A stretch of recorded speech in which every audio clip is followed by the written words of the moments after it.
I grew up loving math and science.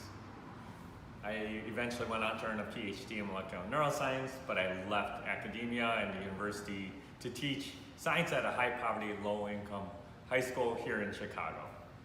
Because I thought that my love of the subject, as well as my expertise, would inspire the next generation of innovators.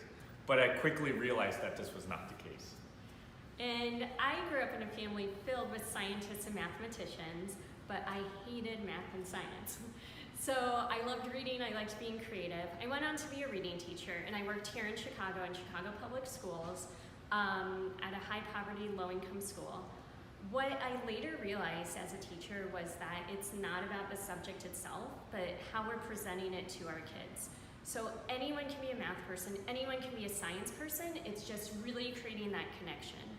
We wanted to see what happens when a scientist and a reading teacher join forces to disrupt how STEM is traditionally taught. We use STEM to make stories in popular culture come to life. So many kids think they hate math and science, but when we're able to connect it to things that they're already interested in, they are more engaged. What happens when students learn Mendelian genetics with pygmy puffs, forensic toxicology with Romeo and Juliet, and human anatomy using zombies? So we had the chance to try this in our own classrooms, and then we saw that kids who thought they weren't math kids, thought they weren't science kids, were all of a sudden engaged and they were excited.